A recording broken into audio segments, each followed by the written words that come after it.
Bismillahirrahmanirrahim. Alhamdulillahirabbil alamin wassalatu wassalamu ala asyrafil anbiya wal mursalin wa ala alihi wa sahbihi ajmain. Rabbi shrah li sadri wa yassir li amri wahlul 'uqdatam min lisani yafqahu qawli. Alhamdulillah, bersyukur kepada Allah Subhanahu wa taala kerana kita masih dapat dipertemukan dalam sesi perkongsian belajar ilmu faraid. Dalam pertemuan kali ini kita akan cuba sambung tentang topik waris pula. Kalau sebelum ini kita hanya membincangkan komponen yang pertama dalam ilmu faraid, iaitu berkaitan dengan komponen asas ataupun konsep asas ilmu faraid. Kita telah bincangkan pada pertemuan yang lepas tentang 4 elemen penting bagi mereka yang ingin mendalami hukum faraid. Konsep asas yang pertama perlu diketahui, kerana kita katakan bahawa ilmu faraid adalah sebahagian hukum fiqh, dan hukum fiqh mesti ada beberapa elemen yang menjadikan hukum itu terjadi. Kita telah bincangkan dan sebut sebelum ini apa itu rukun faraid, apa itu syarat faraid, apa itu sebab faraid, dan apa itu penghalang faraid.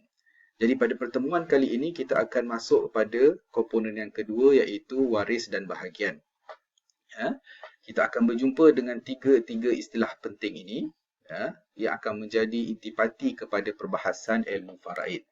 Kita akan bermula dengan istilah-istilah Arab, menambah sedikit knowledge kita tentang terma-terma dalam bahasa Arab. Kalau kita terjemahkan pun istilah-istilah tersebut, dia akan jadi panjang. So kita kekalkan istilah itu terlebih dahulu, kemudian kita akan terangkan satu persatu. So, dalam pertemuan yang singkat ini, kita akan cuba mengenal pendahuluan tentang waris dan bahagiannya, bermula dengan ashabul furud, asabah, dhawi arham, dan kita akan huraikan sedikit demi sedikit. Secara asasnya, apabila kita kata tentang waris, maksudnya adalah mereka yang masih hidup yang akan mendapat harta pusaka. Ini merupakan rukun kedua yang penting, yang pernah kita sebut sebelum ini. Kalau tak ada rukun, maka tak jadilah sesuatu hukum ataupun agihan harta pusaka tersebut. Cumanya isunya ialah siapa itu waris. Maka ulama-ulama dalam ilmu faraid telah membahagikan dua komponen utama ataupun dua golongan utama tentang waris dalam faraid. Pertama ialah waris yang disepakati, dan yang kedua adalah waris yang tidak disepakati. Apa maksud waris yang disepakati? Maksudnya ialah keempat-empat mazhab ahli sunnah wal jamaah, mazhab fiqh yang terdiri daripada mazhab Hanafi, Syafi'i, Maliki dan Hambali. Keempat-empatnya bersetuju dan bersepakat mengatakan bahawa mereka ini, dua kelompok ini yang dinamakan sebagai ashabul furud dengan waris asabah, adalah waris yang layak dalam menerima harta pusaka. Jadi kalau berlaku kematian seseorang Islam, kena buat checklist mereka ini terlebih dahulu diletakkan dalam kelompok yang dapat harta pusaka lah. Cumanya tidak semua akan dapat. Mereka ada autoriti masing-masing, ada hierarki yang perlu kita ikut, ada keutamaan dan susunan yang akan kita perbahaskan dalam pertemuan yang akan datang. Manakala maksud yang kedua adalah waris yang tidak disepakati. Waris yang tidak disepakati bermaksudnya ada dari kalangan empat mazhab tadi tidak menerima golongan ini sebagai waris yang layak untuk mendapat faraid. Mereka dikenali dengan waris zawil arham. Mazhab Syafi'i terutamanya dari kalangan ulama-ulama yang awal mengatakan mereka bukanlah waris yang layak, tetapi di kalangan mutaakhirin ataupun golongan ulama-ulama yang terkemudian tetap menyatakan mereka boleh dapat pusaka, tapi dikaitkan dengan apabila Baitul Mal dalam kerajaan Islam tidak diuruskan dengan baik, maka kita utamakan keluarga yang dinamakan sebagai zawil arham. Siapakah mereka? Kita akan cuba untuk perincikan, tetapi pada pertemuan kali ini kita hanya memberikan takrifan ataupun definisi umum. Kemudian kita lihat macam mana golongan ini dibezakan antara satu dengan yang lain. Sebab perincian dan penentuan itu bukanlah direka-reka, tetapi dibahaskan oleh ulama berdasarkan nas yang ada. Pertama sekali, kita lihat kepada maksud dan definisi kepada ketiga-tiga istilah waris sebelum ini. Pertama ashabul furud, kedua asabah, dan ketiga zawil arham. Ashabul furud merupakan perkataan Arab yang daripada dua perkataan. Pertama ashab maksudnya ahli, al-furud maksudnya tetap, bahagian tetap. Maksudnya dalam bahasa yang mudah, ashabul furud ialah mereka yang dapat bahagian faraid secara tetap. Maksudnya ada formula-formula tertentu yang kita akan bagi mereka terlebih dahulu. Kita pernah nyatakan ataupun kita perlu sedar bahawa dalam hukum faraid ada formula, ada sefir yang telah digariskan oleh Nas, terutama dalam ayat faraid, ayat pusaka yang boleh kita baca dalam surah An-Nisa, ayat 11, ayat 12 dan ayat 176. Di situlah datangnya formula tersebut. Bila kita merujuk kepada ayat tersebut, maka muncullah 6 pecahan. 1/2, 1/4, 1/8, 2/3, 1/3, 1/6. Secara basic, 6 ini merupakan sefir yang biasanya terkait dengan furud-furud ataupun bahagian-bahagian tetap yang layak untuk diterima oleh seseorang waris. Siapakah mereka?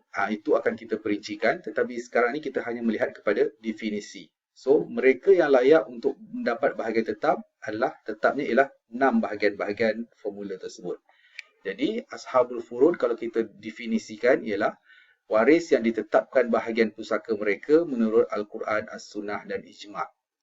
Dia tak akan berubahlah dari sudut basic, dari sudut pengiraan ataupun dari sudut pemberian agihan faraid. Okay. Kedua, maksud kepada asabah, asas kepada asabah ni ialah dilihat kepada mereka yang dapat secara lebihan ataupun mereka yang dapat baki sekiranya telah diberikan bahagian fardu sebelum ini. Bahagian di sinilah. Walaupun kalau tidak ada waris yang dari kalangan ashabul furud, mereka akan dapat mengambil tempat tersebut. Kalau mereka wujudlah, dia pun dalam golongan ni pun ramai terutama dari sudut mereka yang ada hubungan dari sudut nasab. Secara asasnya bila kita definisikan asabah ialah mereka adalah waris yang mendapat baki lebihan selepas pembahagian kepada waris ashabul furud. Itu secara asasnya dari sudut definisi. Maksudnya kalau dah berlaku kematian, ada waris dari kategori ini, ada waris kategori ini, kita akan berikan terlebih dahulu ashabul furud. Kalau ada lebih, baru mereka dapat. Kalau tak ada lebih, mereka tak dapat. Nama pun dapat lebihan. Kalau waris ini tak ada, mereka baru dapat. So ini antara definisi dia. Siapakah mereka? Kita akan perincikan dalam siri pertemuan yang lain. Okay. Dan yang ketiga yang menjadi perselisihan tadi namanya ialah waris zawil arham.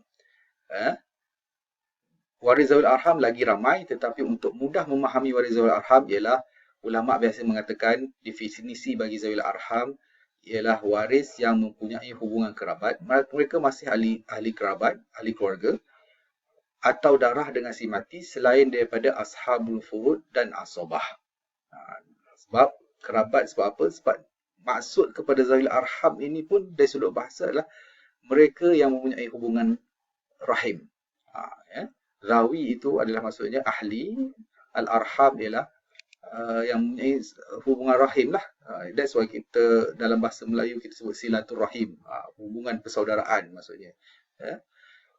So apabila kita katakan selain daripada ashabul furud dan asabah, maksudnya dalam bahasa mudah kita wajib mengenali siapa ashabul furud dan wajib mengenali asabah terlebih dahulu.